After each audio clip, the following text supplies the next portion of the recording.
ஜோதிடர் எஸ். மணியன் அவர்கள், இந்த உலகத்தில் எத்தனையோ உயிரினங்கள் வாழ்கின்றன.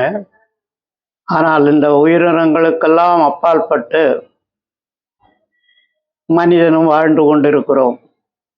இந்த உலகத்தில் தோன்றிய டைனோசர் காலம் முதல் எத்தனையோ உயிரினங்கள் அழிந்து போய்விட்டன.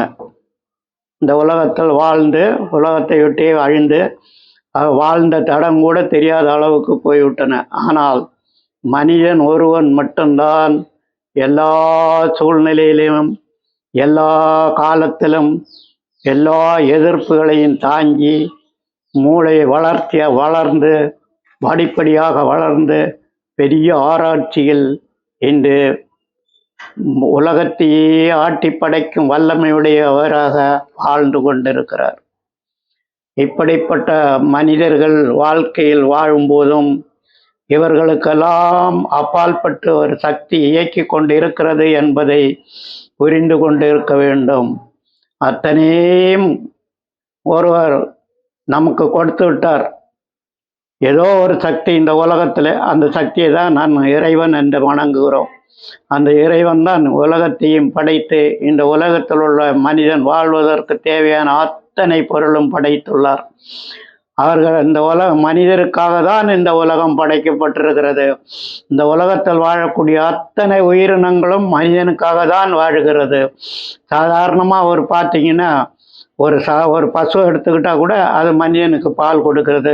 ஒரு எறும்பு, எந்த ஒரு உயிரினத்தை எடுத்துக்கிட்டாலும் அந்த உயிரினத்தால் மனிதனுக்கு ஒரு நன்மை இருக்குமே தவிர, ஒரு வழிகாட்டுமே தவிர, எல்லாமே ஒன்றோடொன்று இணைந்து மனிதனுக்காகவே இந்த உலகம் இயங்கி கொண்டிருக்கிறது. இந்த இயங்கி கொண்டிருக்கிற இந்த உலகத்தை நல்லபடியாக வாழ வைப்பதும் மனிதன்தான்.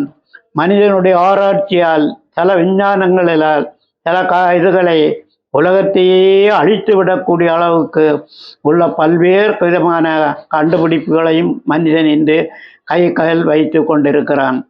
ஒன்றுக்கொன்று போட்டி பொறாமை, அந்த காலத்திலிருந்தே மனித இனம் தோன்றிய காலத்திலிருந்தே போட்டியும் பொறாமையும் இருந்து கொண்டே இருக்கும்.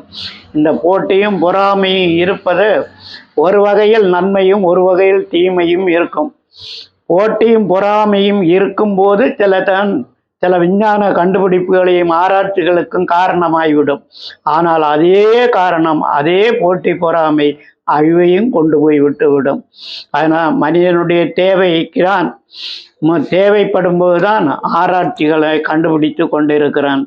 இந்த கண்டுபிடிப்புகளெல்லாம் என்னதான் இருந்தாலும், எவ்வளவுதான் சுகமாக வாழ்ந்தாலும், ஒரு நேரத்தில் மனிதன் இறைவா என்னை காப்பாற்று என்று சொல்லுகிறானே, அப்படிப்பட்ட நேரம் வாய்ந்து வருது. ஒவ்வொரு இடங்களும் ஊராக பார்த்தீங்கன்னா, அந்த காலத்திலே மன்னர் ஆட்சி காலத்திலிருந்தே எதற்காக கோவில்களை கட்டி வைத்துள்ளார்கள்.